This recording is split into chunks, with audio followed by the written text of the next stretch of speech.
স্বাগত ৭১ জানালে আপনাদের সঙ্গে আছে আমি রাকিব হাসান। দর্শক, সংবাদ পর্যালোচনা ভিত্তিক নিয়মিত অনুষ্ঠানে আমরা খবরের নানান দিক বিশ্লেষণ করি।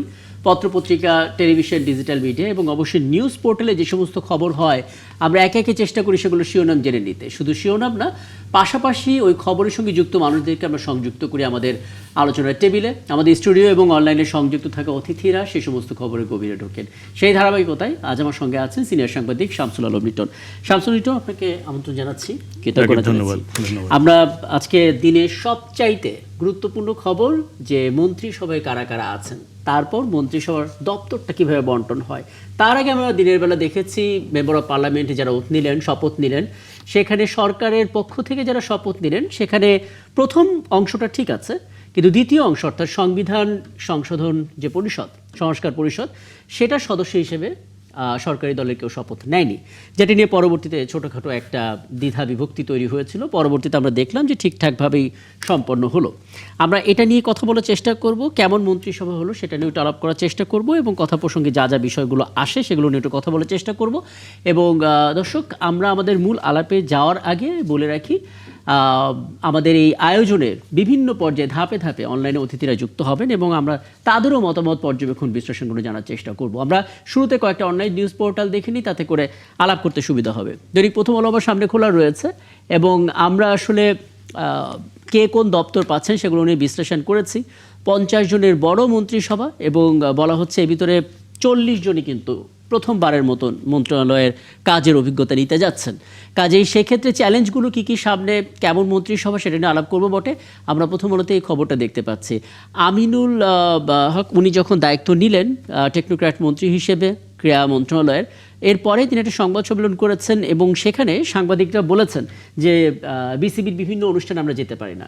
তখন তিনি একটা চমৎকার কাজ করেছেন, তিনি জায়গায় বসেই নিজের মুঠোফোন থেকে ফোন দেন বিসিবির সিইওকে এবং তিনি বলেছেন সাংবাদিকরা যদি কাভার করতে যায় প্লিজ তাদেরকে বাধা দেবেন না। তো সাংবাদিকরা নিশ্চিতভাবে আসলে দীর্ঘদিন ধরে যে বাধাটা পাচ্ছিলেন সেটা তো কমেছে। তিনি আসলে মাশরাফি সাকিবকে নিয়ে নমনীয় এবং সহনশীল এমন একটা পথে হাঁটতে চান। 25 জেলা থেকে কোনো মন্ত্রী প্রতিমন্ত্রী নেই, এটা নিয়ে একটা বক্তব্য, প্রতিক্রিয়া সাধারণ মানুষের আছে বটে। 25 জেলা মানে 50টি মন্ত্রিসভার অর্ধেকেও আসলে এই মন্ত্রী প্রতিমন্ত্রী 25টা জেলা থেকে নেই। কেন নেই এটা নিয়ে কথা বলার চেষ্টা করব। ছাত্র রাজনীতি থেকে মন্ত্রিসভায় জহিরুদ্দিন স্বপনের রাজনৈতিক যাত্রা, এটা আসলে মানে একটা চলচ্চিত্র বানাবার মতো উপাদান রয়েছে আসলে।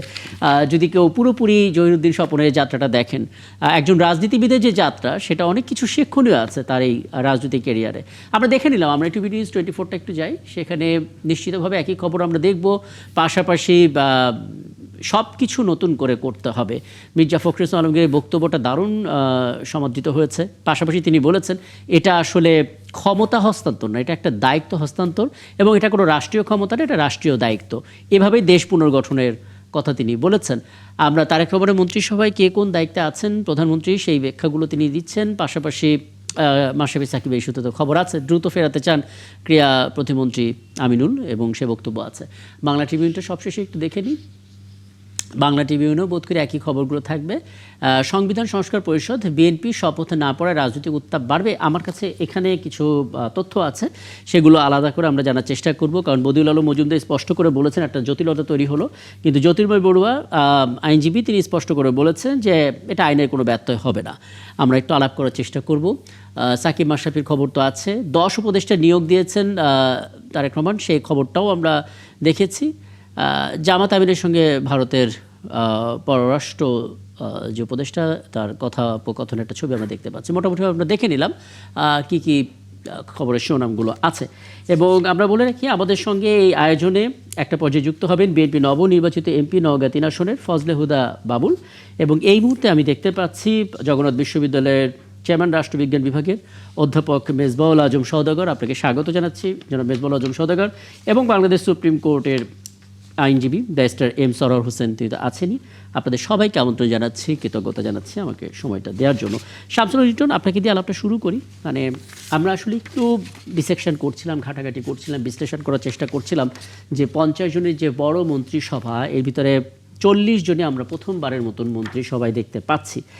একই সঙ্গে কয়েকটি নাম বড় আকারে আসছে, যেমন ববি হাজ্জাজ, নুরুল হক নূর, জুনায়েদ সাকি, তারা মন্ত্রিসভায় আছেন। অনেকে প্রশ্ন করছেন মন্ত্রিসভায় আন্দালি পার্থক্য কেন নেই। নিশ্চয়ই সেটার একটা ব্যাখ্যা আছে। সবচেয়ে বড় একটা বিষয়, আমাদের পররাষ্ট্রমন্ত্রী হিসেবে টেকনোক্র্যাট খলিলুর রহমান, তার থাকাটা নিয়ে এনসিপির একটা আপত্তি আছে, জামাত ইসলামের একটা আপত্তিও রয়েছে যে তিনি থাকলে এক পেশে ব্যাপারটা স্পষ্ট হবে আর কি নির্বাচনে। কি বলবেন আসলে আপনার অবজারভেশন? আমি শেষটা দিয়ে শুরু করি। অন্তর্বর্তীকালীন সরকার কিন্তু তত্ত্বাবধায়ক সরকার ছিল না, অর্থাৎ বিভিন্ন দলের কাছ থেকে সংগৃহীত নামের একটা তালিকা নিয়ে অন্তর্বর্তী তত্ত্বাবধায়ক সরকারের যে ফ্রেমওয়ার্ক অতীতে আমরা দেখেছি, এই সরকার কিন্তু তা নয়। এই সরকারটা একটা জনতার সরকার ছিল, এই সরকার একটা অভ্যুত্থানের সরকার ছিল, কেউ বিপ্লবের সরকার বলেছেন, আমি বলি যে জনতার সরকার। তো জনতার সরকারে ইনারা নির্দলীয় হতে হবে অথবা নির্দলীয় কোনো দলে যাওয়া যাবে না এমন কোনো এগ্রিমেন্ট অথবা এমন কোনো আন্ডারস্ট্যান্ডিং কিন্তু রাজনৈতিক দলগুলোর মধ্যে হয়নি। সুতরাং এই কথাটা প্রাসঙ্গিক হবে না যে এই উপদেষ্টা পরিষদের কেউ যদি রাজনৈতিক সরকারে যান এটি ওই আন্ডারস্ট্যান্ডিংয়ের ব্যত্যয় হবে, কারণ এমন কোনো আন্ডারস্ট্যান্ডিং আমরা গত 18 মাসে আমরা দেখিনি এবং এরকম কোনো ব্যাপারও আসেনি। এখন কথাটা হচ্ছে যে প্রধানমন্ত্রী তারেক রহমানের যে সরকার, অর্থাৎ প্রধানমন্ত্রী তারেক রহমান, তিনি তার সরকারে 10% টেকনোক্রেট মন্ত্রী নিতে পারেন সরকারের সাফল্যের জন্য। তিনি যে 90% তিনি এমপিদের মধ্য থেকে নিয়েছেন এবং অনেক বড় বড় নেতাও কিন্তু এবার ইলেকশনে হেরে গেছেন। সুতরাং স্বাভাবিকভাবে আমি সবার নাম বললে অনেক বড় হয়ে যাবে। তো আমি জাস্ট বিএনপি সহযোগী হিসেবে এলডিপির যে রেদওয়ান সাহেব, উনি বারবার এমপি হয়েছেন, মন্ত্রী হয়েছেন, বিভিন্ন সময় তিনি হেরেছেন, এরকম অনেকেই আছে। তো এখন কথা হচ্ছে যে হেরে যাওয়া মানুষদের মধ্য থেকে থেকে আরেকটু ফ্রেশ যারা বিভিন্ন ক্ষেত্রে সাফল্য দেখিয়েছেন। দেখুন, ডক্টর খলিলকে আপনি যেভাবেই বলুন, অনেক ক্রিটিক তাকে বলেন তিনি মার্কিনদের স্বার্থ রক্ষা করেন, অনেক ক্রিটিক তাকে বলেন তিনি তাদের কারো কাছে আমি এভিডেন্স দেখিনি যে তিনি হচ্ছেন সিআই এজেন্ট। এই কথাগুলো আমাদের দেশে খুব রেটরিক, খুবই বলা হয়ে থাকে। কিন্তু তিনি যে বিষয়গুলো হ্যান্ডেল করেছেন, বিশেষ করে আমি বলবো যে মার্কিন যুক্তরাষ্ট্রের সঙ্গে যে নেগোসিয়েশনগুলো হয়েছে ট্যারিফের ক্ষেত্রে, সেক্ষেত্রে তিনি আমাদের বাংলাদেশের যে ডক্টর ইউনূসের সরকার সফল হয়েছে এবং সেখানে তার একটা বিশেষ রোল আমরা দেখেছি। দ্বিতীয়ত হচ্ছে যে আমাদের যে রোহিঙ্গাদের যে ইস্যুটা, এই গত 1.5 বছরের নানা কারণে পরিস্থিতি আরও ডেটোরেট হতে পারত। সেখানে উনি কিন্তু সামরিক এবং ডিপ্লোম্যাটিক এই দুটো ব্যাপারে, সামরিক ব্যাপারগুলো আসলে সম্ভব না এখানে, কিন্তু জাতিসংঘের যে উদ্যোগগুলো, এই উদ্যোগগুলোকে সহযোগিতা করতে গিয়ে অনেকের সমালোচনার মুখোমুখি হয়েছেন। কিন্তু আমাদের এটা বুঝতে হবে, জাতিসংঘকে আমাদের সহযোগিতা করা ছাড়া কোনো উপায় নাই। অনেক সময় দেশপ্রেমের স্বার্থে আমরা অনেক ব্যাপারে সমালোচনা করি, কিন্তু সেই ক্ষেত্রে একজন পলিসি মেকার অথবা একজন মিনিস্টার অথবা একজন অ্যাডভাইজারকে দেশের স্বার্থ এবং আঞ্চলিক এবং আন্তর্জাতিক যে শক্তিগুলোর সঙ্গে সমন্বয়, এটা ভীষণ ইম্পর্টেন্ট। সেক্ষেত্রে বাংলাদেশের জন্য ত্রিশঙ্কু একটা অবস্থা ছিল এবং এখনও আগামী দিনে আমরা কিন্তু শুধু রোহিঙ্গা বিষয়ে যদি বলি, আমাদের যে বার্মিজ যে মিশন অর্থাৎ মায়ানমারের যে মিশন আছে, আমাদের যে এখানে ফরেন অফিসের যে অংশগুলো রোহিঙ্গা নিয়ে কাজ করেছে এবং রোহিঙ্গা বিষয়ক তিনি স্পেশাল অ্যাডভাইজারও ছিলেন ডক্টর ইউনূসের, সেই ক্ষেত্রে এই গত 18 মাসে যে কয়েকটা জায়গায় সাকসেস আছে তার মধ্যে এটাও একটা সাকসেস। আমরা কিন্তু জানি ওটা কিন্তু অগ্নিগর্ভ হয়ে আছে এবং সেখান থেকে কিছু অ্যাশ যদি বাংলাদেশে পড়তো। যদি এই পয়েন্টটাতে আসি, এমন একটা প্রেক্ষাপটে অন্তর্বর্তী সরকার আসলে এই দায়িত্বটা নিয়েছিলেন যখন আসলে বলা হচ্ছিল রিসেট বাটন প্রেস করা। এর পরবর্তীতে যখন একটা নির্বাচন হলো, অনেকে সংশয় প্রকাশ করছে নির্বাচন হবে কি হবে না, এবং ফাইনালি যখন নির্বাচনটা হলো, আমরা মন্ত্রিসভা পেলাম, তখন কি আমরা দেখতে পাচ্ছি 3 ভাগের 2 ভাগই নতুন। কাজেই তাদের অভিজ্ঞতার একটা প্রয়োজন আছে। অবশ্যই অভিজ্ঞতার প্রয়োজন আছে, কিন্তু তারা রাজনৈতিক জীবনে যতটা অভিজ্ঞ এবং জনগণের আস্থা অর্জন করেছেন এবং এই নির্বাচনটি অনেক ভাইব্রেন্ট, অনেক প্রতিযোগিতাপূর্ণ হয়েছে। আমরা দেখেছি 60% মানুষ ভোট দিয়েছে এবং এই ভোটটা কিন্তু উৎসব ছিল। এই উৎসবের পরিবেশ আমরা 2001-এর পরে কখনো দেখিনি। ইভেন এর চেয়ে অনেক বেশি ভোট দেখানো হয়েছে 2008-এ, কিন্তু 2008-এর ফলাফল বিশ্লেষণের পর দেখা যায় মাত্র 22 সেকেন্ডে প্রতি বুথ এবং সংগৃহীত ভোটের সংখ্যায় 22 সেকেন্ড এসেছিল ইজিক্যাল টু। তো 22 সেকেন্ডে একটা ভোট পড়তে পারে না। সো 80টা কেন্দ্রে সেখানে যে গবেষণা দেখা গিয়েছিল, বড় ধরনের একটা মেকানিজম হয়েছিল তার ফলে, এবং আমি এবার দিয়েছি 3 মিনিট লেগেছে। সো আমি বিশ্বাস করি 2008-এর নির্বাচন ভয়েড একটা ইলেকশন। রাজনীতিকরা 111-এর জঞ্জাল থেকে বেরোনোর জন্য ওই নির্বাচনকে মেনে নিয়েছিল। একদম। আমি একটু পর্যবেক্ষণ নিয়ে অধ্যাপক মেজবাহুল আজম সওদাগর, আপনার কাছেও একই বিষয়টি জানার চেষ্টা করব।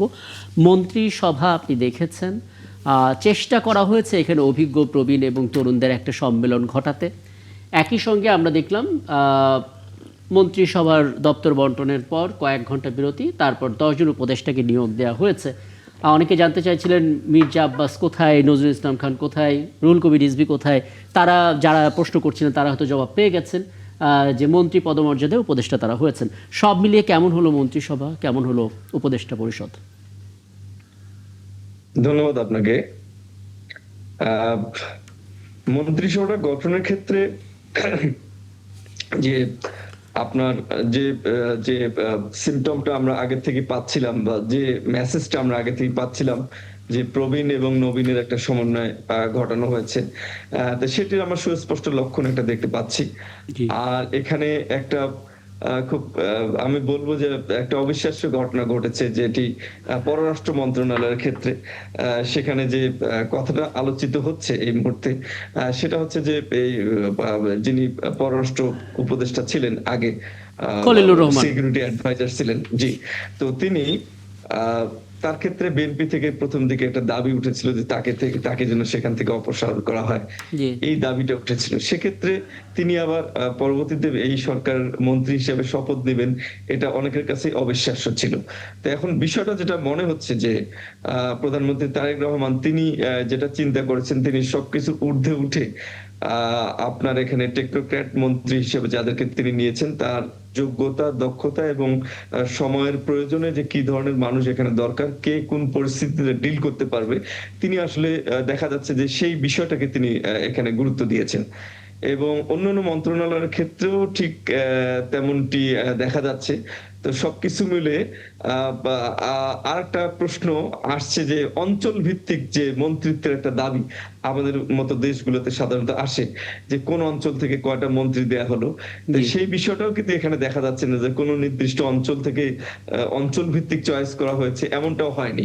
তো সবকিছু মিলে আমার কাছে মনে হচ্ছে যে এটা দক্ষতা, যোগ্যতা এবং প্রয়োজনের সাথে সামঞ্জস্য রেখে যেখানে যাকে প্রয়োজন ঠিক তেমনটি তিনি চেষ্টা করেছেন। কারণ এই যে ভেগ যে দাবিগুলো, যে মন্ত্রিসভা অঞ্চল ভিত্তিক হতে হবে, অমুক একটা মন্ত্রী তো হচ্ছে আসলে পুরো দেশে কোনো অঞ্চল, একদম মানে প্রচলিত যে ধ্যান ধারণা সেখান থেকে বাইরে গিয়ে নতুন কিছু করার একটা প্রত্যয় নিয়ে আসলে এটা তৈরি করা হয়েছে। আমি বিরতির পর আরো আলাপ করার চেষ্টা করব। ব্যারিস্টার সরওয়ার হোসেন, দুটো বিষয় আপনার কাছে একটু প্রশ্নটা রেখে যাই। প্রথমত, মন্ত্রিসভার মধ্যে অনেক নাম আছে যে নামগুলো অপ্রত্যাশিত থাকবে, আমরা চিন্তা করিনি। হয়তো মেম্বার অফ পার্লামেন্টে তাদেরকে আমরা দেখতে পাবো, কিন্তু মন্ত্রীর মধ্যে আমরা যে তাদেরকে দেখব, এটা ছিল একটা চমক। জুনায়েদ সাকির কথা বলুন কিংবা নুরুল হক নূর বলুন, কাজেই এই চমকগুলো কিভাবে ইতিবাচক ফল পাবো আমরা, সেই সম্ভাবনা, সেই বিষয়টা কতটা আপনি দেখেন একটু জানাবেন। পাশাপাশি আরেকটি বিষয়, সংবিধান সংস্কার পরিষদ বা গণপরিষদের যে সদস্য, সেই সদস্য হিসেবে বিএনপি তো শপথ নেয়নি, সেটা কোনো জটিলতা তৈরি করবে কিনা, আমি দুটো বিষয় রেখে গেলাম, বিরতির পর আলাপ করব। ধন্যবাদ সাথে থাকার জন্য। ৭১ জার্নালের রাকিব হাসান আরও একবার আমন্ত্রণ জানাচ্ছি এবং আমাদের সঙ্গে আমাদের অতিথিরা আছেন, আমরা আলাপও করছিলাম, আবারও ফিরবো সেখানে, কিন্তু যেহেতু রাত 12টা বেজে গেছে, হাতে থাকা শিরোনামগুলো জানিয়ে দিতে চাই। শপথ নেওয়ার পর জিয়াউর রহমান ও খালেদা জিয়ার কবর জিয়ারত করলেন তারেক রহমান। বুধবার বিকেলে মন্ত্রী পরিষদের প্রথম সভা। সরকারের শপথের দিনেই মন্ত্রী প্রতিমন্ত্রী পদমর্যাদায় 5 জন করে মোট 10 জন উপদেষ্টার নিয়োগ, প্রজ্ঞাপন জারি। সংসদ ও সংবিধান সংস্কার পরিষদের সদস্য হিসেবে শপথ নিলেন 11 দলীয় জোট থেকে নির্বাচিতরা, বিএনপি সমালোচনা। প্রধানমন্ত্রী ও মন্ত্রিসভা সদস্যদের স্বাগত জানিয়েছে সারা দেশ, নির্বাচনের আগে দেয়া সব প্রতিশ্রুতি পূরণের আশায় মানুষ। বিশ্ব মিডিয়ায় গুরুত্ব পাচ্ছে তারেক রহমানের প্রধানমন্ত্রী হবার খবর। দক্ষিণ এশিয়ার রাজনীতিতে নতুন মোড় বলছেন বিশ্লেষকরা।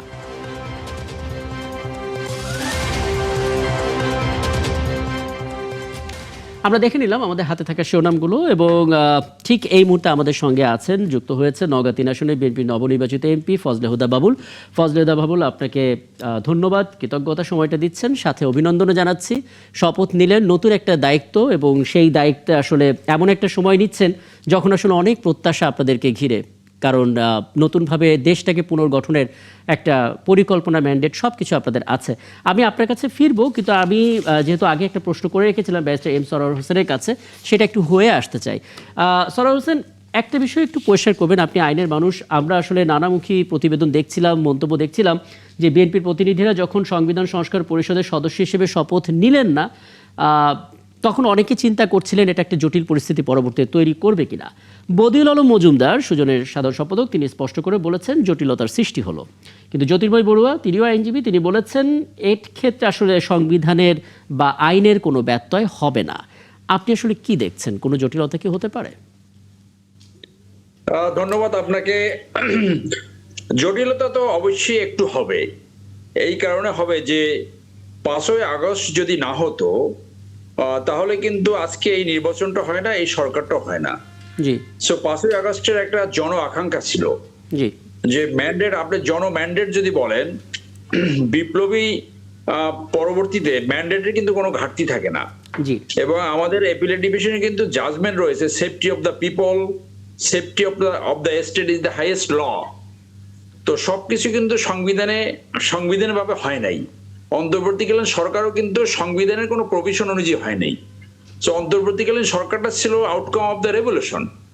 তো সেইখানে সেই রেভলিউশনের প্রেক্ষাপটে এই যে 18 মাস তারা সরকার চালালো, এই সরকারটা চালালো কি ভিত্তিতে? ওই যে জনভিত্তি, যে যার মাধ্যমে আওয়ামী লীগ পালিয়ে গেছে এবং নতুন সরকার গঠন হয়েছে। তো আপনারা তো এই সংস্কার কমিশন করলেন, সেখানে প্রায় 6 মাস ধরে মিটিং হয়েছে, সেখানে নোট অফ ডিসেন্ট রয়েছে। তো জন আকাঙ্ক্ষা ছিল যে এই সংবিধান সংস্কার যেটা, এইটার যে শপথ, সেই শপথটা একই দিনে হবে। বিএনপি যে কারণটা এখানে দেখিয়েছে যে এই বিধানটা ইনসার্ট করে তারপরে তারা এখানে সিদ্ধান্ত নেবে, এইটা কিন্তু শপথ নেওয়ার পরেও করা যেত। তাহলে শপথ নেওয়ার পরে কি হতো যে আপনি যদি এখন আগে একটা অ্যামেন্ডমেন্ট করেন তাহলে 17th অ্যামেন্ডমেন্ট হয়ে যাবে। 17 অ্যামেন্ডমেন্ট করে তারপর আপনি এই প্রভিশনটা ঢুকালেন। এই যে এখানে আরেকটু বোঝার চেষ্টা করি, মানে সালাউদ্দিন আহমেদ যে কথাটা বলেছিলেন যে আমাদের সংবিধানে তো ধারণ করতে হবে, আমাদের আগে মেম্বার অফ পার্লামেন্ট হিসেবে শপথটা নিয়ে আমাদের আগে পার্লামেন্টে ঢুকতে হবে, তারপরে সেখানে গিয়ে আমরা পরবর্তী ধাপগুলো সদস্য, গণপরিষদ সদস্য হিসেবে শপথ নিয়ে সেই সংস্কারের কাজগুলো করব। এটাতে কি মানে খুবই অযৌক্তিক ছিল কি বিষয়টা? না, এই কথাটা তো এই প্রথম বললেন। তো সেইটা যখন সংস্কার কমিশনের আলোচনা চলছে তখন বললে তো জনগণ মেন্টালি প্রিপেয়ার থাকতো যে এইটা বিএনপির অবস্থান। তো এই অবস্থানটা হঠাৎ করে আসাতে মানসিকতার একটা মানে ভিন্ন ধারণা চলে যেতে পারে যে আপনি শুরুতেই সংস্কার বিরোধী অবস্থান নিলেন কিনা, এই আলোচনাটা কিন্তু সামনে আসতে পারে। তো আমি যেটা বলছিলাম যে আপনি সংবিধানে ধারণ করতে হলে কি করতে হবে, আর একটা অ্যামেন্ডমেন্ট করতে হবে। শুরুতে অ্যামেন্ডমেন্টের যত অবস্থান তো বিএনপি রয়েছে, যেহেতু 2/3 মেজরিটি রয়েছে।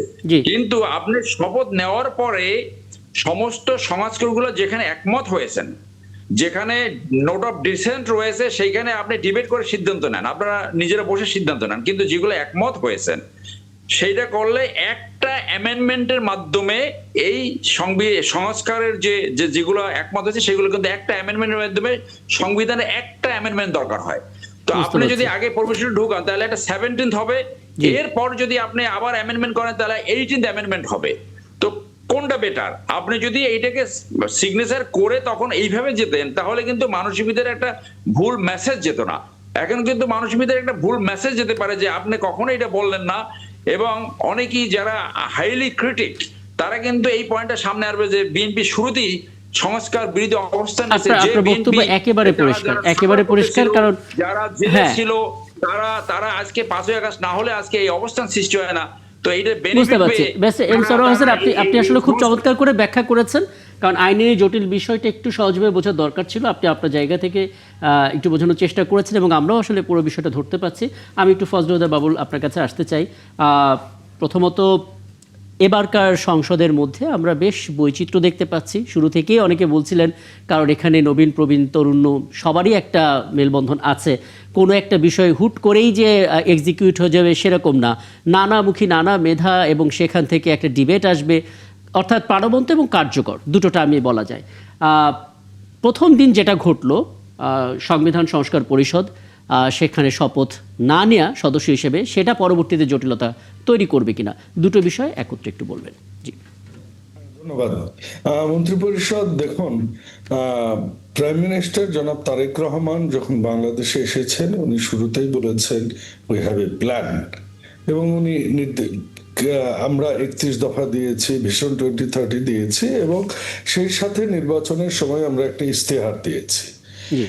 কাজেই ওনার এই কর্মপরিকল্পনা বাস্তবায়ন করতে ওনার যাকে যাকে লাগবেন উনি সেভাবে সাজিয়েছেন, এবং এটা আমার মনে হয়েছে যে নবীন আপনারা যাদেরকে তরুণ বলছেন, আপনি যদি সবচেয়ে তরুণ ধরেন নতুন প্রতিমন্ত্রী রাজীব হাসান, ওনার বয়সও কিন্তু 45-এর উপর, আচ্ছা 50-এর উপর কাছাকাছি। তো কাজেই এমনটা একদম নবীন যে হয়েছে সেটা না, আমার কাছে মনে হয়েছে খুব দক্ষ একটা মন্ত্রিসভা হয়েছে, নাম্বার 1। নাম্বার 2 হচ্ছে যেটা জুলাই সনদ নিয়ে যে কথাটা ব্যারিস্টার মেজর সারওয়ার হোসেন বললেন, সেটা হচ্ছে আমরা কিন্তু এই যে 8 মাস আলোচনার কথা যেটা বললেন, হ্যাঁ আমরা 8 মাস আলোচনা করে একটা জুলাই সনদে আমরা ইতিমধ্যে স্বাক্ষর করেছি। কাজেই এইটা আমরা যেটা স্বাক্ষর করেছি এটা আমরা একদম পয়েন্ট টু পয়েন্ট, দাড়ি টু সেমিকলন আমরা এটা পালন করব, কারণ বিএনপি যেটা বলে সেটাই করেন, নাম্বার 1। নাম্বার 2, উনি যে সব আইনের ব্যাখ্যা দিলেন, আমি এখন আইন সভার সদস্য হলেও এত পড়ালেখা আমার নাই ওনার মতো, আমি হিসাব বিজ্ঞানের ছাত্র মাত্র, কিন্তু বিষয়টা হচ্ছে যে আইন কিসের জন্য করা হয়? দেশকে আপহোল্ড করার জন্য। এখানে কিন্তু একটা ধারাও আছে, সংখ্যাগরিষ্ঠ যারা থাকবেন তাদের মতামত নিয়েও, তাদের কর্মপন্থা নিয়ে, তাদের ইস্তেহার নিয়েও কিন্তু জুলাই সনদে একটা কথা আছে। আর একজন যদি আপনি আমাকে জিজ্ঞেস করেন যে আমি কেন অ্যাজ এ ব্যক্তি, দলীয় সংসদ সদস্য অবশ্যই, কেন এটা আমি শপথ নিলাম না, দেখুন আমি গিয়েছি সেখানে সংসদ সদস্য হিসেবে শপথ নেওয়ার জন্য, এমনকি আমি নিজেও জানি না এখানে একটা শপথ বাক্য পাঠ করানো হবে, এটা একদম সত্য কথা। এখন আপনি আমাকে একজন অশিক্ষিত সংসদ সদস্য বলতে পারেন, কিংবা আমাকে মানে আমার এই ব্যাপারে কোনো জ্ঞান নাই সেটা বলতে পারেন, আমি সবকিছু মেনে নিতে পারি, কিন্তু আমি এইটুকু বুঝি আমার দল যে ইস্তেহার দিয়েছে, আমার দল যে সংবিধানের যে জিনিসগুলো আপহোল্ড করার কথা বলেছে, আমার দল যে জুলাই সনদ স্বাক্ষর করেছে, সেইটা বাস্তবায়নের জন্য আমরা কাজ করব। এখন যে অ্যামেন্ডমেন্টের কথাগুলো এসেছে, দেখুন এইটা যে এই সংসদ, এই অন্তর্বর্তীকালীন সরকার সবকিছুই কিন্তু একটা নির্দিষ্ট ধারা, probably this is under section 106, তো এইটাকে আপহোল্ড আমরাও করতে চাই। এবং জুলাইয়ের তো যেটা এখন বিএনপি কি জুলাইয়ের পার্ট নয়, তাহলে কেউ কেউ এটাকে জুলাইকে খুব গ্লোরিফাই করার চেষ্টা করছে। আমরা 71-কে যেভাবে ধারণ করি, আমরা 90-কে ওইভাবেই ধারণ করি, এবং আমরা 24-কেও ঠিক একইভাবে ধারণ করি। বিএনপির যেসব কর্মী, দলীয় নেতা, পদধারী নেতারা যতগুলো নিহত হয়েছে, যত মামলা খেয়েছে, যত অত্যাচারিত হয়েছে, ম্যাডাম খালেদা জিয়া জীবন দিয়ে ও প্রমাণ করলেন যে উনি গণতন্ত্র পুনরুদ্ধারে কিভাবে কাজ করেছেন। এবং বোধ করি যারা আপনাদের সঙ্গে মাঠে ছিলেন তারাও এটা জানেন, কারণ 17 বছর ধরে যেভাবে নির্যাতন, নিপীড়ন, একই সঙ্গে হামলা, মামলা, গুম, নানা কিছু হচ্ছে, সেই খবরগুলো তো আমরা ধারাবাহিকভাবে দেওয়ার চেষ্টা করছি। আপনি কি কিছু জানতে চান শামসুল? আমি লাস্ট কথাটা বলতে চাই, যারা এখন সেই জুলাইয়ের ধারক বাহক হিসেবে নিজেদেরকে এস্টাবলিশ করতে চায়, এর আগেও কিন্তু একটা পক্ষ 71-কে ওইভাবেই গ্লোরিফাই করার চেষ্টা করেছে নিজেদের সম্পদ হিসেবে। কাজেই লেট দ্য জুলাই, যে সংখ্যাগরিষ্ঠ যে দল, যা জনগণ যাদেরকে ম্যান্ডেট দিয়েছে, তাদের দ্বারাই জুলাই অবশ্যই বুঝতে পারছি, জুলাই সনদ আমরা বাস্তবায়ন করব।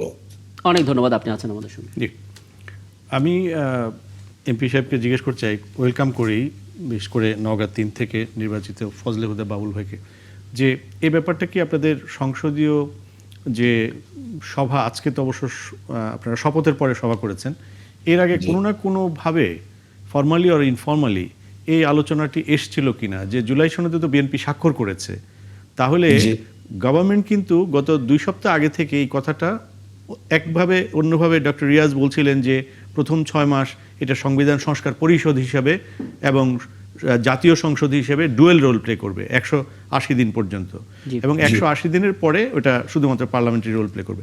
তাহলে এটা তো অনেক বড় একটা বিষয়, যেটা সরকার মাত্র 2 সপ্তাহ আগে ক্লিয়ার করেছে। এরা এই 2 সপ্তাহের মধ্যে আপনাদের কোনো আলোচনা, যদি আপনারা সবাই নির্বাচনে ব্যস্ত ছিলেন, তার মানে এই গ্রে এরিয়াটা তো তত্ত্বাবধায়ক সরকার গ্রে রেখেছে, কিন্তু যেহেতু রাজনৈতিক দল, এই অন্তর্বর্তী সরকারের রাজনৈতিক দায়টা কিন্তু আপনাদের কাছে সবচেয়ে বেশি ছিল বড় দল হিসেবে, এবং জামাত সহ অন্যদের কাছে ছিল। তো এই ব্যাপারগুলো আপনারা তখন কি চ্যালেঞ্জ করেছিলেন কিনা, অথবা আপনি জুলাই নিয়ে যে কথাটা বলেছেন সেখানে তো স্বাক্ষর করেছেন, তারপরে তো সেখানে আরো দায়টা আমরা হলো। যেটা স্বাক্ষর করেছি ওটা আমরা পালন করব।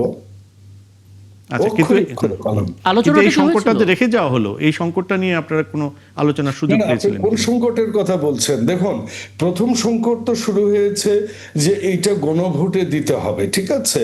ঘোরার আগে আপনি গাড়ি নিয়ে এসেছেন, একটা স্বাধীন সংসদই কোনো কিছুর গণভোটের জন্য আপনার দিতে পারে, কিন্তু যেখানে আপনার স্বাধীন সংসদ নেই সেখানে কিন্তু আমরা কিন্তু সবসময় ওই যে 106 আমরা কিন্তু সংবিধানকে অ্যাফোর্ড করছি। আপনি কিন্তু বিপ্লবী সরকার গঠন করেননি যে আপনি যা ইচ্ছে তাই করবেন, আপনার নিজের ইচ্ছে মতো আপনি করবেন। আপনি তো একটা সংবিধানের অধীনে শপথ বাক্য নিয়েছেন।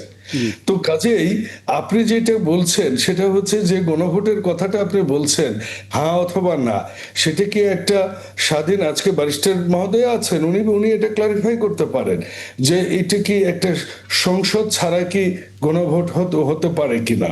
তাহলে বাউল ভাই, আমি যদি এই কথাটাই ব্যারিস্টার সারোয়ারকে যদি জিজ্ঞেস করি, আপনি এখানে সংশয়ের কথা বলেছেন যে জুলাইয়ের যে অর্জন ইত্যাদি নিয়ে বাস্তবতা, কিন্তু এটি তো অত্যন্ত ক্লিয়ার যে অন্তর্বর্তীকালীন সরকার যে নির্বাচনের যে ঘোষণা, নির্বাচনের যে ব্যালট, এখানে কোথাও জাতীয় সংসদ এবং সংবিধান সংস্কার পরিষদের নির্বাচন উল্লেখ করেনি, এবং মাত্র 2 সপ্তাহ আগে বলা হচ্ছে যে 180 দিন কিন্তু আপনারা কিন্তু শুধু এমপি না, আপনারা ইএমপি ও ডিএমপি অথবা আরো একটা কিছু।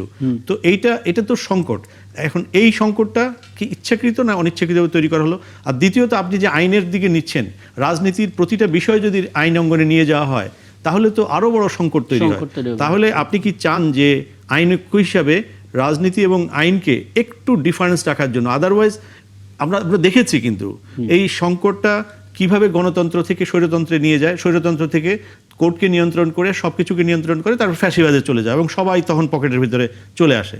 রাজনৈতিক বাস্তবতা এবং আইন অঙ্গন কি একটু আলাদা থাকা উচিত না? যেহেতু রাজনৈতিক সংকটটা অন্তর্বর্তীকালীন সরকারের মধ্যে বীজ প্রথিত করেছে এবং রাজনৈতিক দলগুলো এর শিকার এবং পরিস্থিতির মধ্যে পড়েছে, সুতরাং সংসদে আলোচনা করে রাজনৈতিক সংকট সমাধান করবে, এটাই তো মানে একটা সর্বসম্মত একটা ব্যাপার হতে পারে। এটা তো বড় ধরনের রাজনৈতিক সংকট এগুলো। না, নিশ্চয়ই। যে আমরা জানি যে 5ই আগস্টের পরে যে সরকারটা পরিচালিত হলো, এটা তো না সাংবিধানিক না অসাংবিধানিক। তো এটারও তো সাংবিধানিক ভিত্তি নেই, সেই কথা তো এখন বলা যায়।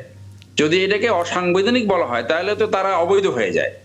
তো সেই জন্য যে এটা একটা জনতার সরকার বললে তো হয়ে গেল। হ্যাঁ, এটা একটা special situation, special circumstances. So special circumstances বিশেষ করে বিপ্লবের পরে অথবা অভ্যুত্থানের পরে এই সিচুয়েশনে হয়। তো সেই সিচুয়েশন উত্তরণ করার জন্য একটা অর্ডিন্যান্স হলো, সংস্কার অর্ডিন্যান্স, এবং 6 মাস ধরে আপনারা আলোচনা করলেন এবং আপনারা এগ্রি করলেন যে 2টা ভোট আপনারা একসাথে দিবেন। এখানে যদি না ভোট বিজয়ী হতো তাহলে কিন্তু বিএনপির অবস্থানটা তাহলে আরো স্ট্রং হতো, আরো সাবস্ট্যান্টিভ হতো। কিন্তু এখানে তো হাবট বিজয়ী হয়েছে। এই যে হাবট বিজয়ী হয়েছে, এইটা ডিমান্ড করে যে সংসদ সদস্যরা একসাথে সাইমালটেনিয়াসলি 2টা রোল পালন করবে। একটা হলো সংবিধান সংস্কার, আর একটা হলো নরমাল মেম্বার অফ পার্লামেন্ট হিসেবে দায়িত্ব পালন করবে। সেই দায়িত্ব তো বিএনপি বলেনি যে করবে না, তারা তো সেটা করবে, কিন্তু সাইন করেছে তো। হ্যাঁ, তারা তো সেটা করবে, কিন্তু আজকে সেটা বললাম যে এই ডিফিকাল্টিসটা কোথায় হলো। আপনি যদি এখন শুরুতে এই বিধানটাকে আপনার সংবিধানের মধ্যে ঢোকাতে চান তাহলে তো প্রথমেই একটা অ্যামেন্ডমেন্টে যেতে হবে। কিন্তু আপনি যদি হাবট দিয়ে আলোচনা করে সংস্কার যেগুলো আপনি একমত হয়েছেন, যেটা সিগনেচার করেছেন, সাইন করেছেন, সেগুলো সব মিলে যদি একসাথে করেন তাহলে পুরোটা একটা অ্যামেন্ডমেন্ট আনা সম্ভব। তাহলে সংবিধানের 2টা অ্যামেন্ডমেন্টের দরকার হয় না। আর জনগণের কাছে যে একটা রং মেসেজ যেতে পারে, আপনি এই যে সাংবিধানিক এই যে নিটিগিটি, এইটা কিন্তু মানুষ বুঝবে না, সাধারণ মানুষ। সাধারণ মানুষ বুঝবে এইটা কিন্তু আপনার বিরোধীরা কিন্তু এইটা প্রথমেই সামনে আসবে যে আপনি সংস্কারের বিপক্ষে চলে গেছেন ক্ষমতায় যাওয়ার সাথে সাথেই। না, তো এইটা এই কিন্তু এই বার্তাটা কেন আসবে? আমি আমি আমি জাস্ট একটা বিষয় আপনার কাছে পরিষ্কার একটু জানতে চাই ব্যাস্টিয়ান সরোয়ার হোসেন। এখানে আকাঙ্ক্ষাটা কিন্তু অত্যন্ত হ্যাঁ, ইম্পর্টেন্ট। ব্যাস্টিয়ান সরোয়ার হোসেন, আমরা বারবার বলছি জন আকাঙ্ক্ষার বিপরীতে আমরা দেখতে পাচ্ছি সালাউদ্দিন আহমেদ যখন এই কথাটা বললেন তার কিছুক্ষণের মধ্যে আসিফ মাহমুদ সজীব ভুঁইয়া একটা স্ট্যাটাস দিয়ে বসলেন যে বিএনপি বৃদ্ধাঙ্গুলি দেখালো, এবং এরকমও বলা হচ্ছিল যে এনসিপি জামাত ইসলামী এই জোট শপথ নেবে না, কিন্তু আমরা দেখলাম যে 30 মিনিটেরও কম সময়ে তারা ডিসিশন চেঞ্জ করলেন। তারা তো এই জিনিসটা নিশ্চয়ই বুঝতে পেরেছেন যে বিএনপি একটা পরিস্থিতির প্রেক্ষিতে বলেছে যে সিইসি আমাদেরকে আসলে এই সংবিধান সংস্কার পরিষদের সদস্য হিসেবে শপথ পড়াতে পারেন না, স্পিকার বা ডেপুটি স্পিকার লাগবে, তার জন্য আমাদের পার্লামেন্টে যেতে হবে। এতটুকু সময় পর্যন্ত কি অপেক্ষা করা যেত না? তার আগে কি না, এই 2-3 সপ্তাহ আগে যখন আলী রিয়াজ সাহেব এটা ক্লারিফাই করলো, তখন কিন্তু বিএনপি তার অবস্থানটা ক্লারিফাই করে নাই যে এটা হবে। সো এখানে একটা গ্রে এরিয়া রয়েছে। এই বুঝতে গ্রে পারছি। এরিয়াটা এখন এটা বিএনপি কিভাবে রিজলভ করবে, this is up to the decision of BNP.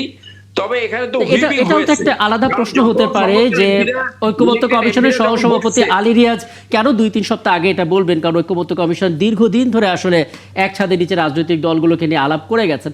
আমি এই আলাপে একটু অধ্যাপক মেজবাহুল আজম সওদাগর আপনাকে যুক্ত করি। মানে প্রথম কথা হচ্ছে দেশ পুনর্গঠন করাটা খুব গুরুত্বপূর্ণ।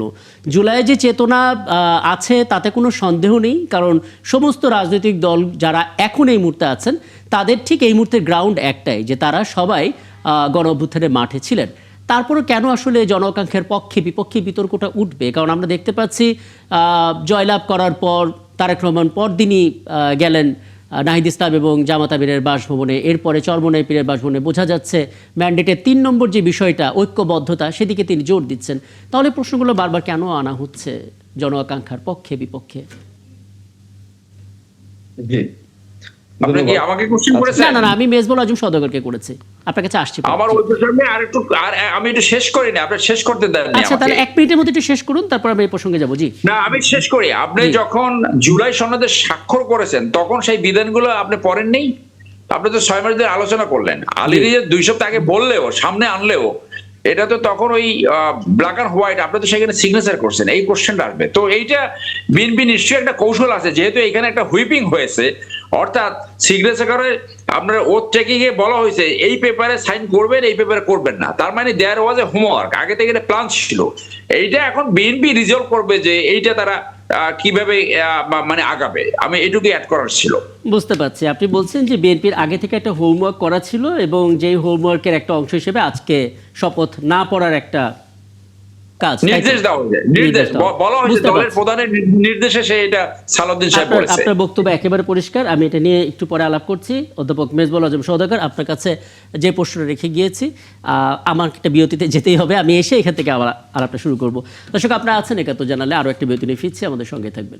দেশ পুনর্গঠনের কথা বলা হচ্ছে এবং ঠিক এই মুহূর্তে মাঠে থাকা রাজনৈতিক দলগুলোর একটা গ্রাউন্ড আছে, সবাই 24-এর অভ্যুত্থানে মাঠে ছিলেন।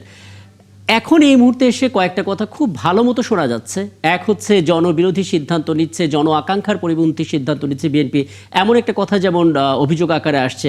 আবার এটাও বলা হচ্ছে যে 71-এর চেতনা যেমন বিক্রি করা হয়েছে মুক্তিযুদ্ধটাকে, এখন 24টাকে বিক্রি করার একটা পায়তারা চলছে। মানে এত কম সময়ে এরকম কড়া কড়া মন্তব্য কেন আসবে যেখানে দেশ পুনর্গঠনের কথা আমরা বলছি? জি, ধন্যবাদ। আচ্ছা, প্রথমত এই বিষয়টা হচ্ছে যে আমরা বিএনপি যে আজকে সিদ্ধান্তটা নিল, এই সিদ্ধান্তটা আপনার একটু আগে বিষয়টা আলোচনা হলো যে হঠাৎ করে বিএনপি এই সিদ্ধান্তটা দেওয়ার ফলে একটা রং মেসেজ অনেক সময় চলে যাচ্ছে যে আমরা জুলাইয়ের যে সিগনিফিকেন্স বা জুলাই পরবর্তী মানুষের যে আকাঙ্ক্ষা, সেই আকাঙ্ক্ষার বিপরীতে বিএনপি কাজ করছে কিনা, এরকম একটা মেসেজ চলে যাচ্ছে কিনা, এই বিষয়টা নিয়ে আলোচনা হচ্ছে। এবং যারা বিরোধী দল তারা এই ধরনের একটা অভিযোগ তারা তুলেছে তাৎক্ষণিকভাবে। এখন যে বিষয়টা হচ্ছে, আমরা যদি বিএনপির স্ট্যান্ডটাকে যদি আমরা বিশ্লেষণ করি, তাহলে আমরা দেখছি যে বিএনপি কিন্তু এখনো পরিষ্কারভাবে এটা বলে নাই যে তারা জুলাই সনদকে বাস্তবায়ন করবে না। তারা যেটা বললেন সেটা হচ্ছে যে সংবিধানের মধ্যে আমরা যে শপথটা নিব, এই শপথের যে একটা ফর্ম সংবিধানের তফসিলগুলোতে যুক্ত থাকে, সেই শপথটা সেখানে না থাকার ফলে এটার কোনো আইনি ভিত্তিটাকে তারা অনেক দুর্বল মনে করছে, যার ফলে তারা বলছে যে এই শপথটা আমরা নেব না। আচ্ছা, এখন তাহলে যদি এই শপথটা না হয় তাহলে সেটা কি হতে পারে সেটার একটা সমাধান দিয়েছেন, যে পরবর্তী সংসদে এটা সংবিধানে ইনক্লুড করার পরে, যেটা ব্যারিস্টার সারোয়ার একটু বললেন যে ইনক্লুড করার পরে এটা বাস্তবায়ন করতে পারবেন। সেক্ষেত্রে 17 অ্যামেন্ডমেন্ট নামে একটা অ্যামেন্ডমেন্ট করে এই জিনিসটাকে সংবিধানে অন্তর্ভুক্ত করে আবার এটাকে শপথ নিয়ে তারপরে সংবিধান সংস্কার পরিষদ হিসাবে এই মেম্বাররা সবাই তখন কাজ করবেন। তো এই থেকে বোঝা যাচ্ছে যে বিএনপি এই কাজটা করতে চায়, জুলাই সনদটাকে পুরোপুরি বাস্তবায়ন করতে চায়, কিন্তু তার অ্যাপ্রোচটা এবং তার পদ্ধতিটা হচ্ছে একটু ভিন্ন। এবং যেটা বলা হচ্ছে যে এই জুলাইয়ের সাথে গাদ্দারি করা হচ্ছে বা এই ধরনের যে কথা হচ্ছে জুলাইয়ের সাথে বিট্রে করা হচ্ছে, এই কথাটা তখনই বলাটা আসলে ভ্যালিড হবে যখন আমরা দেখব যে এই ধরনের কোনো অ্যামেন্ডমেন্টের পথে বিএনপি গেল না, অথবা বিএনপি জুলাই সনদ বাস্তবায়নের ক্ষেত্রে কোনো ডিলে করছে বা অন্য কোনো কৌশলের আশ্রয় নিচ্ছে, তখন এই বিষয়টা বলাটা একটা ভ্যালিডিটি থাকবে। আপাতত বিএনপির অবস্থানটা যেটুকু ব্যক্ত করা হয়েছে তাতে মূলত তারা অধিকতর লেজিটিমেসি চাচ্ছে, যে কিভাবে এটা অধিকতর লেজিটিমেসি দেয়া যায় সেটা, সেই অবস্থানের মধ্যে বিএনপি আছে। সেকেন্ডলি আরেকটা বিষয় হচ্ছে তারা যে ডিসেন্টটা দিয়েছিল, নোট অফ ডিসেন্ট, এই নোট অফ ডিসেন্টটা নিয়ে ভবিষ্যতে একটা পলিটিক্যাল অথবা লিগ্যাল কমপ্লেক্সিটি তৈরি হতে পারে। সেটা হচ্ছে যে আপনি হানা ভোটটা যখন হয়ে গেল, এটাও কিন্তু একটা রাষ্ট্রপতির একটা আদেশের মধ্য দিয়ে এই হানা ভোটটা কিন্তু অনুষ্ঠিত হয়েছে, এবং হানা ভোটে কিন্তু প্রধানমন্ত্রী তারেক রহমান দেশের জনগণকে হায় ভোট দেওয়ার জন্য তিনি আমন্ত্রণ জানিয়েছেন, তার ফলে কিন্তু হা জয়যুক্ত হয়েছে। তিনি যদি নায়ের কথা বলতেন তা আমরা আপাতত ধারণা করতে পারি যে নাই হয়তো জয়যুক্ত হতো। অর্থাৎ এই হায়ের প্রতি বিএনপির একটা সমর্থন রয়েছে, সারা দেশের মানুষও সমর্থন দিয়েছে। এখন যে প্রশ্নটা আসবে সামনে, যে এই হা ভোট জয়ী হওয়ার পরেও বিএনপি তার নোট অফ ডিসেন্টের বিষয়টাকে সামনে নিয়ে আসে কি না, তখন একটা কিন্তু কমপ্লেক্সিটি তৈরি হবে। কিন্তু এখন পর্যন্ত বিএনপি এই কথাটা ক্লিয়ার করে নাই যে হা না ভোটের, যেটা হায়ের যে রায়টা জনগণ দিয়েছে, এই রায়ের বিরুদ্ধে বিএনপি অবস্থান নেবে এমন কোন মেসেজ বিএনপির পক্ষ থেকে কিন্তু এখন পর্যন্ত আমরা পাচ্ছি না। তো সেই প্রেক্ষাপটে এখন পর্যন্ত কোনো আমি বলছি যে লিগ্যাল কোনো কমপ্লেক্সিটি এটাতে হবে আমি মনে করছি না, তবে পলিটিক্যাল কমপ্লেক্সিটি দুটো পয়েন্টে তৈরি হতে পারে। একটা হচ্ছে রং মেসেজটা জনগণের কাছে চলে যেতে পারে, এবং হা ভোট জয়ী হওয়ার পরেও বিএনপি যদি তার নোট অফ ডিসেন্টের বিষয়টা আবারও সামনে নিয়ে আসে, যে আমরা তো এটা নোট অফ ডিসেন্ট দিয়েছি, সুতরাং আমরা এটা এইভাবে আমরা যেভাবে ইশতেহারে বলেছি আমরা সেভাবে করব, তখন একটা পলিটিক্যাল কমপ্লেক্সিটি তৈরি হতে পারে। তবে একটা কথা আমি লাস্ট বলতে চাই, সেটা হচ্ছে যে আপনার সংসদে যে একক সংখ্যাগরিষ্ঠতা রয়েছে বা বিএনপির যে একক সংখ্যাগরিষ্ঠতা রয়েছে, এবং পার্লামেন্টের সভারেন্টি বলতে আমরা যে কথাটা বুঝি, তার চেয়ে হানা ভোট যে রেফারেন্ডামটা, এটা অনেক বেশি পাওয়ারফুল এবং অনেক বেশি শক্তিশালী। এই বিষয়টা আমাদের সবাইকে মাথায় রাখতে পারি যদি, তাহলে হতে পলিটিক্যাল এবং লিগ্যাল দুটো কমপ্লেক্সিটি সামনের দিনে এড়ানো যাবে, এবং আমি হোপফুল যে বিএনপি সেই পথেই যাবে। একদম। আমি ফজলুদ্দিন বাবুলের কাছে আসবো, তার আগে ছোট করে একটু স্পষ্ট হয়ে নিই। জনাব শামসুল্লাহ লিটন, আপনি সিনিয়র সাংবাদিক কেবল নন, আপনি আইনেরও মানুষ। একটা বিষয় একটু স্পষ্ট করবেন, মানে অনেক কিছুই তো ঘটে যেটা আসলে ঠিক 24 ঘন্টা আগেও আমরা ধারণা করতে পারিনি। একটু আগে বিরতির মাঝখানে কথা হচ্ছিল এনসিপির জুলাই চার্টারে সাইন করা না করা নিয়ে, মানে একই সঙ্গে বলেছিল জামাতও করবে না, তারাও করবে না, পরদিন জামাত গিয়ে হাজির হলো, তারা করলো, এবং এনসিপির একটা বক্তব্য ছিল। পরবর্তীতে আমরা দেখলাম যে একেবারে 11th আওয়ারে এসে নির্বাচন পরবর্তীতে গিয়ে এনসিপি জুলাই চার্টারে সাইন করলো নাহিদ ইসলাম গত পরশুদিন। আসলে 12ই ফেব্রুয়ারি আমরা গণতান্ত্রিক একটা পরিবেশে প্রবেশ করার জন্য নির্বাচন অনুষ্ঠিত হয়েছে। এতক্ষণ যে কথাগুলো আমরা বললাম, যেই অর্ডারটা 25শে নভেম্বর 13ই নভেম্বর 2025 সরকার ডিক্লেয়ার করলো, July national charter within bracket constitutional amendment implementation order, ঠিক আছে, এটার 8-এর 1 এবং 2, এটা কিন্তু আপনি 2 মাসের মধ্যে, অথবা 2 মাস থেকে একটু 5 দিন 6 দিন বেশি, ইলেকশনটা কিন্তু 2 মাসের মধ্যে, 14 নভেম্বর জারি হয়েছে, 25 অর্থাৎ 2 মাসের মধ্যে নির্বাচনটা হয়েছে। গণতন্ত্রে প্রবেশের পরে এটা কিন্তু আমাদের দলগুলোর অনেক সময় অনেক বলার অনেক প্রসঙ্গ আছে, এক হচ্ছে জামাত ইসলাম এবং এনসিপি ডেফিনেটলি পার্লামেন্টে এই প্রসঙ্গই আনবে যে 2 মাস আগে জারি করা হয়েছে, সেখানে বলা আছে শপথ নিতে হবে, এটা 180 দিনের মধ্যে শপথ না হলে এটা কিন্তু আইনে পরিণত হবে, এবং শপথটা কিভাবে হবে, শপথের পরে দুটো শপথের পরে সাইন করতে হবে। তাহলে আমরা কেন এটা ইগনোর করলাম?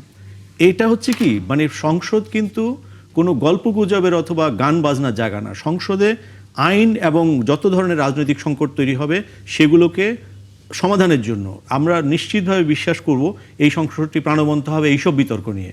প্রথমেই যেটা সরোয়ার ভাই বলছিলেন, 17 অ্যামেন্ডমেন্ট করে এই অর্ডারটাকে সংবিধানে আগে ঢোকানো যেতে পারে, অথবা এটাকে যাচাই বাছাই করে বিভিন্ন কমিটি হবে না, তার মধ্যে একটা কমিটি শুধুমাত্র এটার জন্য করা হতে পারে প্রথম, এবং এটা রাজনীতিকরা ঠিক করবেন। কারণ আমাদের কিন্তু পেছনে যাওয়ার আর কোনো জায়গা নেই, এই কথার উপরে তার কিছু নাই।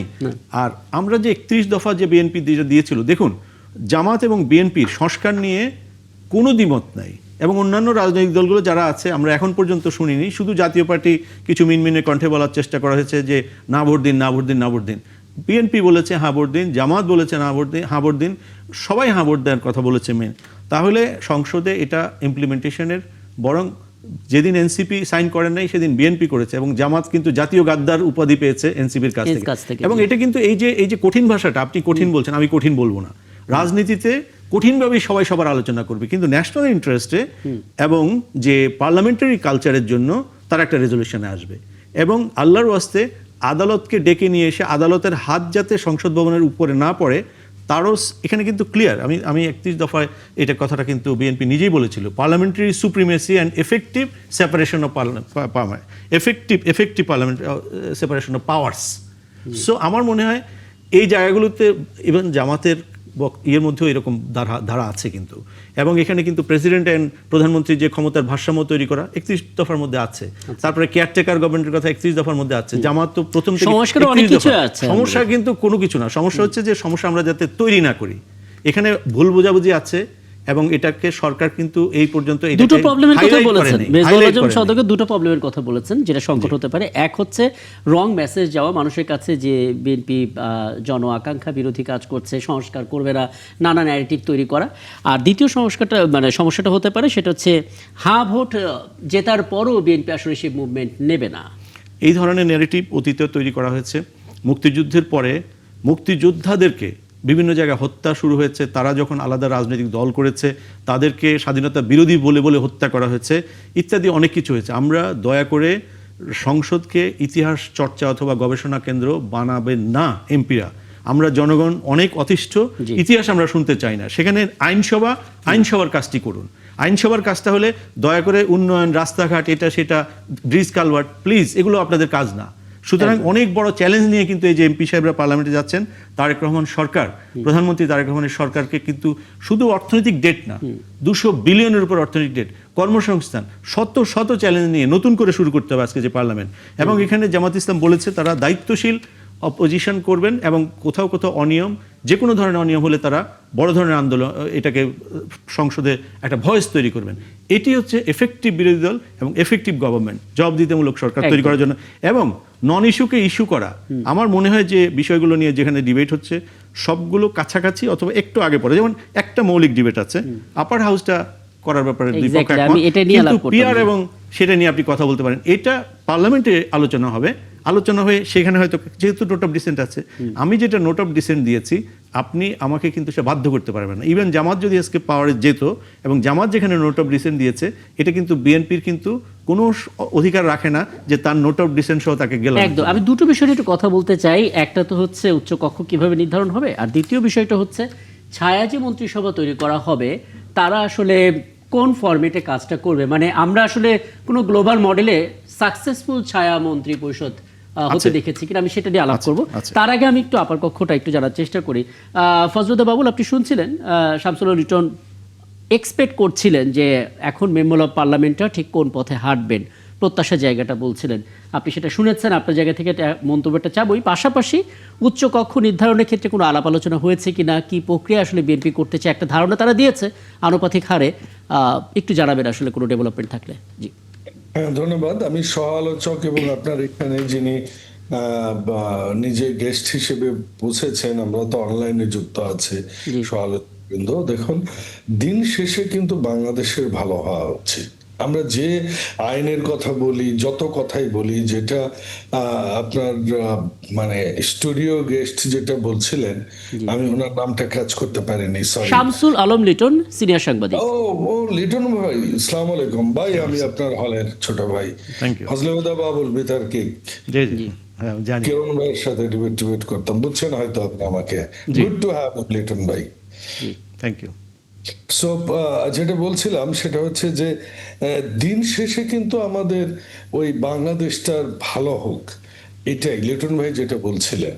তো এই প্রথম যে অংশটা আপনি বলেছেন যে মানুষের প্রত্যাশা আমাদের প্রতিষ্ঠানগুলো ঠিক করা, যেটা আমাদের debt servicing, internal and external যে ডেটগুলো আছে, যেটা লিটন ভাই বললেন যে আমরা মানে আভ্যন্তরীণ এবং বৈদেশিক যে ঋণগুলো আছে, এগুলো আমাদেরকে সময় মতো পে করতে হবে, আমাদের কর্মসংস্থান বাড়াতে হবে, আমাদের কৃষকের পেশাটা লাভজনক করতে হবে। একটা প্রশ্ন অনেকে করেন ফজলুদ্দার বাবুল, আপনাকে যেহেতু পেয়ে গেলাম আপনাকে প্রশ্নটা করে রাখি। অনেকে জিজ্ঞেস করেন যে এত দীর্ঘ সময় মানে চেয়ার টেবিল পর্যন্ত এখন ঘুষ খাচ্ছে, সেখানে গিয়ে আমাদের মেম্বার অফ পার্লামেন্টরা আসলে কি দায়িত্ব পালন করতে পারবেন ঠিক মতো?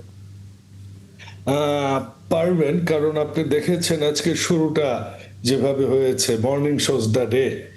আমরা প্রত্যেকে, একজন সংসদ সদস্য যখন প্রস্তাব করেছে, প্রত্যেকেও আমরা উচ্ছ্বসিত হয়ে বলেছি ওকে আমরা কেউ গাড়ি নিব না শুল্কমুক্ত, এবং আমরা কেউ প্লট নিব না, এবং এটা সর্বসম্মতিক্রমে আমরা সবাই এটা আমাদের সংসদীয় কমিটিতে পাশ করেছি। আপনাকে আরো একটা কথা বলি যে অবশ্যই আমাদের মহাদেবপুর বদলগাছে যেসব নেতা কর্মী এবং সমর্থকরা আমাকে নির্বাচিত করেছেন, তারা অবশ্যই জাস্টিস চান, যেটা আমাদের নেতা তারেক রহমান বলেছেন যে নবীর ন্যায়পরায়ণতার ভিত্তিতে আমরা সমাজ গড়ব। তো এখানে কোনো কিছু, আমি কিন্তু ইতিমধ্যেই আমার একটা ইউনিয়ন বিএনপির, যিনি গত 17 বছরে ব্যাপক আন্দোলন সংগ্রামে অবদান রেখেছেন, কিন্তু আমাদের দলীয় আদর্শ পরিপন্থী একটা অপরাধের জন্য আমি তাকে দলের পদ থেকে অব্যাহতি দিয়েছে। আজকে শুরুটা আমাদের এভাবে হলো। কাজেই আমরা কিন্তু নিজেদের ক্ষেত্রেও আমরা ছাড় দিব না, আমরা ন্যায় এবং ইনসাফের ভিত্তিতেই সমাজ করব। আমরা কিন্তু জুলাই অভ্যুত্থানকে আমরা সামনে আগে নিতে চাই, এবং আমরা এই দেশটাকে এমনভাবে করতে চাই যে দেশ হবে, যে দেশের মূল কথা হবে সবার আগে বাংলাদেশ। আমার বাংলাদেশের মানুষরা উপকৃত হচ্ছে কিনা, সাধারণ মানুষের এক্সপেকটেশন ফিল আপ হচ্ছে কিনা, যারা গ্রামের মানুষ তারা স্বাস্থ্য সেবাটা পাচ্ছে কিনা, আমাদের শিক্ষার যে ভঙ্গুর অবস্থা, আমাদের প্রতিষ্ঠানগুলোর যে অবস্থা, আমাদের সাংবিধানিক প্রতিষ্ঠানগুলোর যে অবস্থা, আমাদের বিশ্ববিদ্যালয়গুলোর যে অবস্থা, এগুলোকে আমাদের পুনর্গঠন হাত ধরে ধরে কাজ করতে হবে। আপনি শুধু উচ্চকক্ষের ব্যাপারটা একটু, আমি লাস্ট একটা মিনিট কথা বলি। সংস্কার নিয়ে এত মানুষ এত কথা বলে, একটা খুবই ছোট্ট একটা কথা বলেন তো, এই যে দ্বিকক্ষ বিশিষ্ট যে পার্লামেন্ট হবে, এটা সবার আগে কে বলেছে? সংস্কারের কথা কে বলেছেন সবার আগে? 31 দফাটা আমরা কবে দিয়েছি বলেন? যখন আমরা বাড়িতে ঘুমাতে পারি না, বাড়িতে না, আমরা চুরি করে ঘুমাই, ট্রেনে ঘুমাই। আমি যখন সান্তাহার থেকে আক্কেলপুর ট্রেনে ঘুমাতাম, কারণ আমার সকালবেলা আমার নয়াপল্টনে প্রোগ্রাম থাকতো, বাড়িতে থাকলে আমাকে অ্যারেস্ট করতো। একদম, আসলে প্রত্যেকের এরকম অনেক চ্যালেঞ্জ আছে। আপনি শুধু উচ্চকক্ষের ব্যাপারে কি আমাকে শুধু একটা তথ্য দিতে পারেন যে সেটা কোনো আলোচনা হয়েছে কিনা? জুলাইকে আপহোল্ড করতে না পারে বিএনপি, আমাদের চেয়ারম্যান তো বলেছেন প্রকাশ্যে হ্যাঁ ভোট। আচ্ছা বলুন তো, বিএনপি যদি এত % ভোট পায়, এতগুলো আসন পায়, তো বিএনপির সমর্থন। ফজলুদ্দার বাবুল, আমি আপনার বক্তব্যগুলো মানে বেশ কয়েকবার ভাবে আমরা ধারাবাহিকভাবে আসলে শুনছিলাম। আমি একটা বিরতিতে যাব, তার আগে ছোট করে যদি আপনি 1 মিনিটের মধ্যে একটু বলেন উচ্চকক্ষ নিয়ে কোনো আলাপ হয়েছে কিনা আপনাদের? উচ্চকক্ষ নিয়ে এখনো কোনো আলাপ হয়নি। আলাপের মানে আমাদের বাউন্ডারিটা ঠিক ওইটুকুই, আমাদের 31 দফা, আমাদের জুলাই সনদ যেটা আমরা স্বাক্ষর করেছি, বিএনপির ইশতেহার। আচ্ছা, চমৎকার। আমি বিরতি নিচ্ছি এবং ফিরে এসে ব্যারিস্টার এম সরওয়ার হোসেন আপনার কাছ থেকে একটু ধারণা নেওয়ার চেষ্টা করব যে আসলে উচ্চকক্ষ নির্ধারণের ক্ষেত্রে দুটো মতামত পাওয়া যাচ্ছে, এই দুটো মতামত আসলে পরবর্তীতে কোনো জটিলতা তৈরি করতে পারে কিনা, যেটি নিয়ে আসলে আলাপটা শুরু করার চেষ্টা করছিলাম। দর্শক, আমরা আরও একটা বিরতি নিচ্ছি, ৭১ জানালে ফিরছি, একটু পর আমাদের সঙ্গে থাকবেন। আমরা এ পর্যায়ে যেহেতু সময়টা খুবই কম পাবো, ছোট করে 1 মিনিটের মধ্যে একটু মন্তব্য জেনে নিতে চাই। ব্যারিস্টার সরওয়ার হোসেন, 1 মিনিটের মধ্যে যদি আপনার কাছ থেকে একটা ধারণা নিতে চাই যে দুটো মতামত আছে, আনুপাতিক সংখ্যা বৃদ্ধির উপর ভিত্তি করে উচ্চকক্ষ নির্ধারণ হতে পারে এবং আলোচনার সাপেক্ষে হতে পারে, কি বলবেন? কোনো রকমের মতবিরোধ হতে পারে কিনা এই জায়গাটাতে এসে? ছোট করে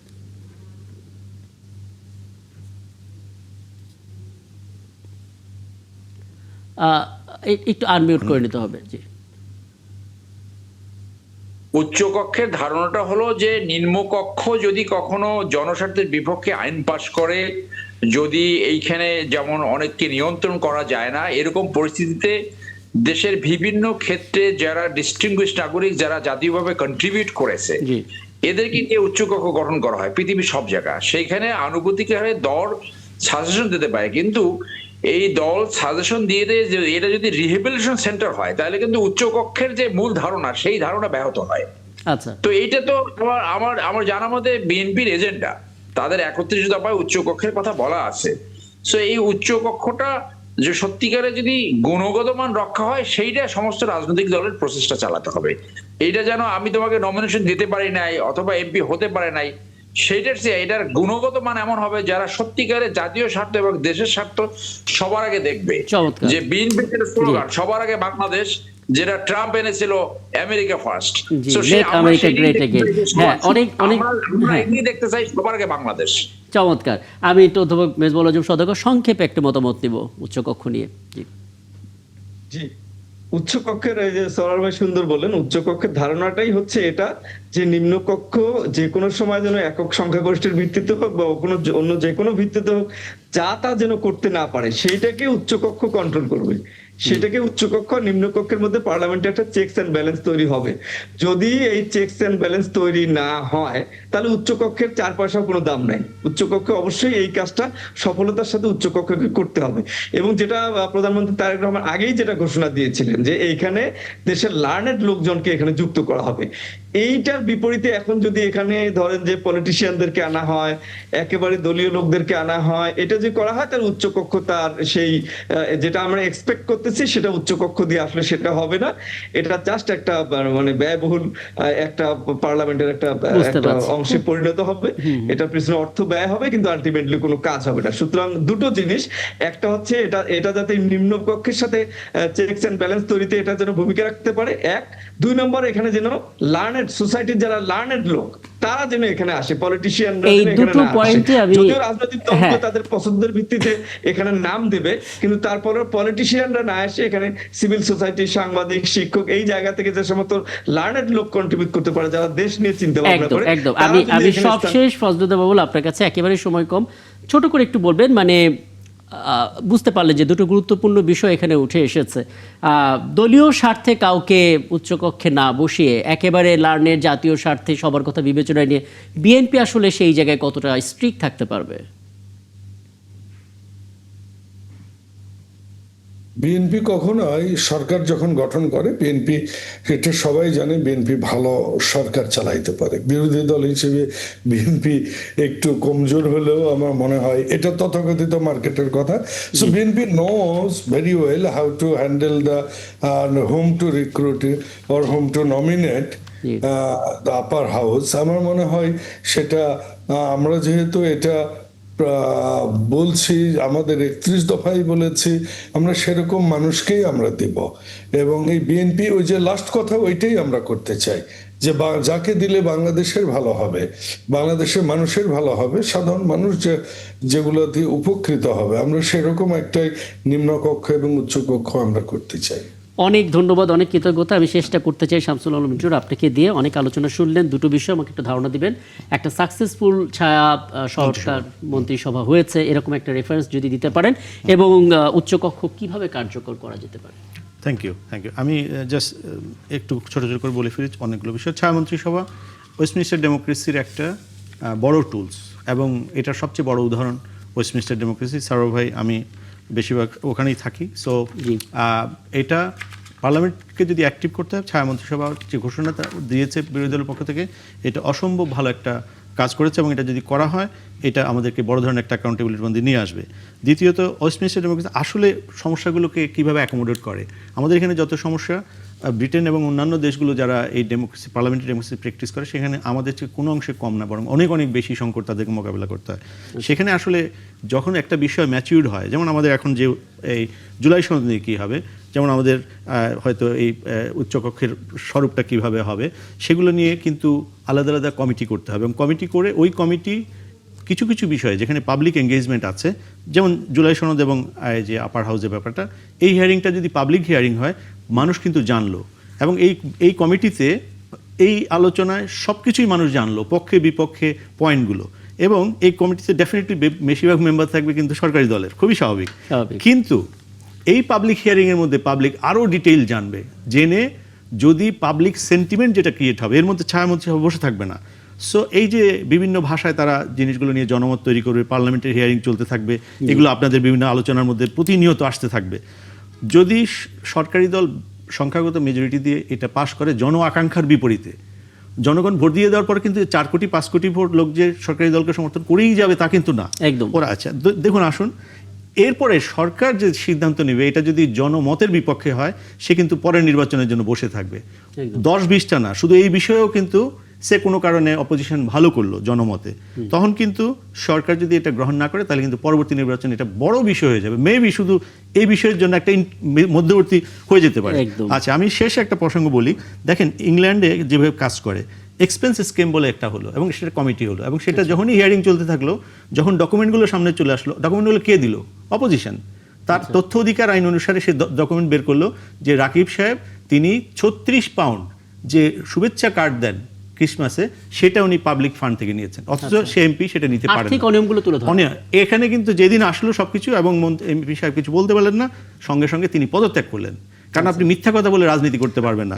সো এই যে এইভাবে কিন্তু পার্লামেন্টারি অ্যাকাউন্টেবিলিটি কাজ করে। আর শেষ কথাটা, দয়া করে আমাদের যে এই যে মন্ত্রী এমপিরা হন, তাদের অনেক লায়াবিলিটি আছে। এই সংসদের প্রথম লায়াবিলিটি হচ্ছে গত সরকারের মোটামুটি সমস্ত আইন এবং অধ্যাদেশকে আইনে গ্রহণ করা, সংসদে গ্রহণ করা।